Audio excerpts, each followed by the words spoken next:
3 নম্বর আঞ্চলিক কমিটি। মঞ্চে আসবেন কমরেড কিশোর ঘোষ, দুর্গাপুর 1 নম্বর আঞ্চলিক। আজ 17তম সম্মেলনে উপস্থিত সমস্ত কমরেডকে আমার তরফ থেকে অগ্রিম অভিনন্দন রয়েছে। কমরেড, আজকের এই জেলা সম্মেলনে প্রতিবেদনে উপরে পলিসি লেভেল আন্দোলন নিয়ে কিছু আলোচনা করতে চাই। আসানসোল LC3-র পক্ষে থেকে প্রথমেই বলি, ওষুধ বিষয়ক যে দাবিগুলো নিয়ে আমরা আন্দোলন করে চলেছি, ওষুধ ও অন্যান্য চিকিৎসক সামগ্রীর উপর থেকে GST প্রত্যাহার করতে হবে, অর্থাৎ 0 GST করতে হবে ও রাষ্ট্রীয় ওষুধ ও টিকা সংস্থানগুলোকে পুনর্জীবিত করতে হবে, 5% বরাদ্দ করতে হবে। অনলাইন ওষুধ বিক্রি বন্ধ করতে হবে।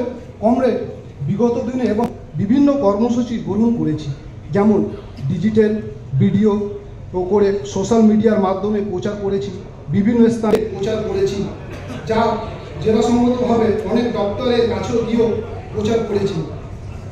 যেহেতু আমরা এতে কি সঠিক ফল পেয়েছি, আমরা আমাদের এই পরিবার সদস্যর কাছে বা পাড়া পড়োশির কাছে ঠিকমতো পৌঁছাতে পারিনি। দিনের পর দিন ওষুধের মূল্য বেড়ে চলেছে লাগাম ছাড়া ভাবে। আমাদের যে West Bengal medical and sales representative union WBMSRU, তাদের পশ্চিম বর্ধমান জেলা 17তম সম্মেলন। রানীগঞ্জ, কুলটি, আসানসোল, দুর্গাপুর যারা আমাদের মেডিকেল এবং সেলস কাজ করি, তাদের সমবেত একটা মিলিত জায়গা।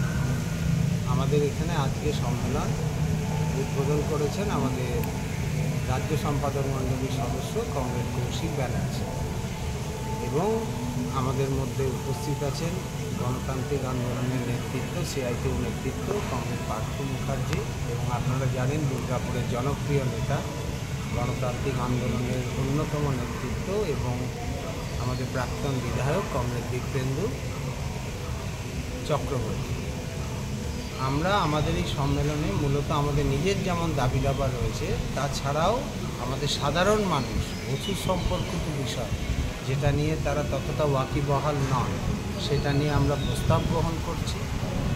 এবং আমাদের যে আগামী ধর্মঘট রয়েছে 9 জুলাই, সেখানে এই যে ওষুধ বিষয়ক বিভিন্ন দাবি দাবা, যেমন ওষুধের উপর কেন GST নেবে একটা সভ্য দেশে?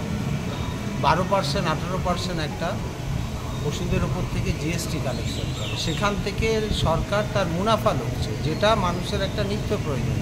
আমাদের মূল দাবি হচ্ছে এর ওপর কোনো GST নেওয়া চলবে না। ওষুধ এবং আমাদের চিকিৎসা সংক্রান্ত যা কিছু সামগ্রী, ইনক্লুডিং কার্ডিয়াক সমস্যায় বিভিন্ন স্টেন, অর্থোপেডিক অপারেশনের জন্য, সেগুলোর দাম কমানো সম্ভব আমাদের দেশে। মাত্রাতিরিক্ত দাম নেয়, এবং সরকার জানেন নির্বাচনের সময় প্রকাশ পেয়েছে যে এই ওষুধ কোম্পানিগুলোর থেকে তারা বিভিন্ন নির্বাচনী বন্ড নিয়েছে কোটি কোটি টাকা। তার ফলে তারা তাদেরকে কিছু ছাড় দেয়, তারা ইচ্ছে মতো ওষুধের বাজারটাকে নিয়ন্ত্রণ করে, একতরফাভাবে 10%, 12% দাম বাড়ায়, যেটা কিন্তু সাধারণ লোকের নাবিশ্বাস হচ্ছে। এখন জানেন যে একটা ইভেন কর্পোরেট হাসপাতাল চিকিৎসা করাতে যাওয়া মানেই একটা বিশাল অঙ্ক, তার প্রায় পুরো ফ্যামিলিটা রুইন হয়। এক্ষেত্রে আমরা সরকারের ইমিডিয়েট হস্তক্ষেপ দাবি করছি। এছাড়া আমাদের দেশে ভেজাল ওষুধের একটা রমরম। মেদিনীপুরেও জানেন, দেখেছেন যে একটা সামান্য সেলাইন যেটার কোয়ালিটি কন্ট্রোল বিশাল দরকার, সেটা দিতে গিয়েও একজন প্রসূতি মারা গেছে। এক্ষেত্রে সরকার কেন তার নিজস্ব দায় দেখাবে না বা তার দায়বদ্ধতা পালন করবে? এসব নিয়েই আজকে আমাদের জেলার যে 106 জন প্রতিনিধি, তারা সারাদিন ধরে বিভিন্ন আলাপ আলোচনা করছেন, এবং আমরা এই দাবি নিয়ে ভবিষ্যতে পথসভা, বিভিন্ন মিটিং, মিছিল, লিফলেট বিতরণ, সিগনেচার কালেকশন, DM-এর কাছে মেমোরেন্ডাম, সেখান থেকে আমরা প্রধানমন্ত্রীর দপ্তরে পাঠানো, এইগুলো আমরা ধারাবাহিকভাবে করে দেব। এটাই আজকের আমাদের মূলত উদ্দেশ্য। কি নাম আপনার? সুজিত মিশ্র, পশ্চিম বর্ধমান জেলার সম্পাদক।